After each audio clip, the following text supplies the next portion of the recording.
Hi hello friends, welcome back to our channel. ఈరోజు నేను మీకోసం గుత్తి వంకాయ మసాలా కూరను తయారు చేసి చూపించబోతున్నానండి. వంకాయ కూర కూరల్లోనే రారాజు కదా. ఇలాంటి కూర వండే విధానంగా వండుకుంటే చాలా చాలా టేస్ట్గా ఉంటుందండి. దీని ప్రాసెస్ ఏంటో ఇప్పుడు చూద్దాం. ఒక మిక్సీ జార్ తీసుకొని దానిలోకి 1 ఇంచు దాల్చిన చెక్క, 4 లవంగాలు, 2 యాలకులు వేసుకుందాం. అలాగే 1 టేబుల్ స్పూన్ ధనియాలు, అలాగే 1 టేబుల్ స్పూన్ జీలకర్ర, 2 టేబుల్ స్పూన్ల పల్లీలు, 2 టేబుల్ స్పూన్ల నువ్వులు, అలాగే 1 table spoon dry coconut powder. ఇవన్నీ వేసుకొని దీన్ని ఫైన్గా పౌడర్ చేసుకుందాం.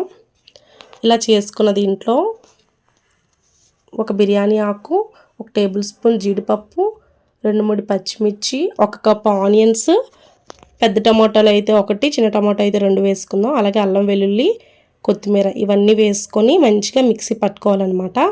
ఇలా మిక్సీ పట్టుకున్న దాంట్లో 1 టేబుల్ స్పూన్ సాల్ట్, అలాగే 1 టేబుల్ స్పూన్ కారం, 1/2 టేబుల్ స్పూన్ పసుపు, వీటన్నిటిని వేసుకొని మొత్తాన్ని మంచిగా కలుపుకోవాలన్నమాట. ఇది బ్రింజల్ మసాలా పేస్ట్ రెడీ అయిపోయిందండి. ఇదే మన మసాలా అన్నమాట. ఇప్పుడు కట్ చేసుకున్నటువంటి వంకాయలను తీసుకుందాం. ఇది 4 తపాలుగా కట్ చేసుకున్నామండి. ఉప్పు నీళ్ళలో నానపెట్టి ఉంచాను వీటిని. ఇప్పుడు ఒక ప్యాన్లో ఆయిల్ వేసుకోవాలి. 2 టేబుల్ స్పూన్ల ఆయిల్ వేసుకొని కట్ చేసి పెట్టుకున్న వంకాయలు మొత్తాన్ని ఆ ప్యాన్లో వేసేసుకోవాలి. వేసేసుకొని సిమ్ టు మీడియం ఫ్లేమ్లో పెట్టుకొని మంచిగా రోస్ట్ చేసుకోవాలన్నమాట. కొంతమందికి వంకాయ బాగా మెత్తగా ఉంటే ఇష్టం ఉంటుంది. కొంతమందికి కొంచెం తినేటప్పుడు చిన్నగా వంకాయ తగులుతూ ఉంటే బాగుంటుంది. ఎవరికి నచ్చినట్టు వాళ్ళు ఫ్రై చేసుకోవాలి. నేను చూసారా మీడియంగా ఇలా ఫ్రై చేశాను. ఇది నేను 70% కుక్ చేసుకున్నాను. మిగతా 30% మనకి మిగతా మసాలాలో వేసేటప్పుడు కుక్ అవుతుంది. ఇలా అయిపోయిన తర్వాత మొత్తాన్ని ట్రాన్స్ఫర్ చేసేసుకోవాలండి ఒక ప్లేట్లోకి. ఇప్పుడు ఆ మిగిలిన దానిలో ఆయిల్ వేసుకుందాం. నేనైతే 3 టేబుల్ స్పూన్స్ ఆయిల్ వేసుకున్నాను. దీనికి ఎక్కువ ఆయిలే పడుతుంది, కాకపోతే నేను కొంచెం ఆయిల్ తగ్గించి వేసుకున్నాను. మీకు కావాలంటే ఎక్కువ వేసుకోవచ్చు. దీనిలోకి 1 టేబుల్ స్పూన్ జీలకర్ర, 1 టేబుల్ స్పూను కరివేపాకు ఆకులు వేసుకొని మంచిగా ఫ్రై చేసుకోవాలి. ఇలా ఫ్రై చేసిన దీంట్లో ఇప్పుడు మనం రెడీగా పెట్టుకున్న మసాలా పేస్ట్ని వేసేసుకోవాలన్నమాట. ఇదంతా సిమ్లో పెట్టుకొని మనం దీన్ని మంచిగా ఫ్రై చేసుకోవాలండి.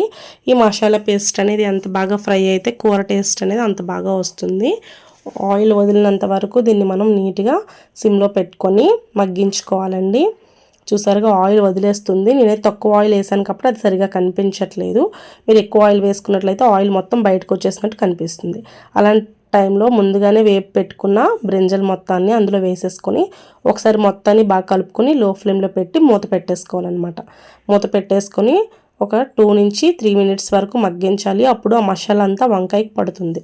ఇప్పుడు అలా మగ్గించుకున్న తర్వాత ఒకసారి కలిపేసుకొని దీనిలోకి ఎంతైతే వాటర్ పడుతుందో అంత వాటర్ యాడ్ చేసుకుందాం. నేనైతే 3/4 కప్ వాటర్ 3/4 లీటర్ వాటర్ వేసుకుంటున్నానండి.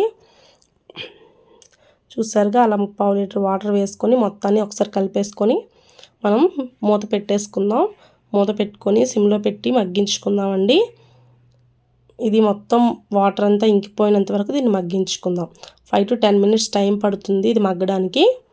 చూసారుగా 5 to 10 మినిట్స్ తర్వాత తీసి చూస్తే ఆల్మోస్ట్ కుక్ అయిపోయిందండి. చివరిగా కొద్దిగా కొత్తిమీరను వేసుకుందాం.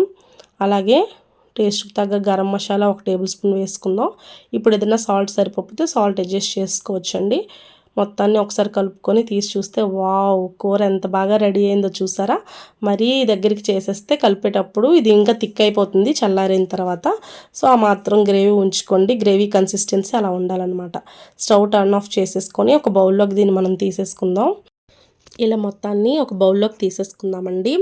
ఇలా తీసేసుకున్న తర్వాత అప్పుడు మనకు ఒక ప్లేట్లో రైస్ పెట్టుకొని మనం సర్వ్ చేసుకుందాం. మీరు నమ్మరు కానీ ఇలా తీసేటప్పుడు ఈ కూర చేసేటప్పుడు ఇల్లు మొత్తం మసాలా వాసనతో నిండిపోయిందండి. చాలా చాలా బాగా వచ్చింది టేస్ట్ అయితే. మీరు కూడా ఇంట్లో ట్రై చేయండి. ఏదైనా డౌట్స్ ఉంటే కామెంట్ చేయండి. ఇలా రైస్లోకి దీన్ని వేసుకొని తింటే చాలా బాగుంటుంది.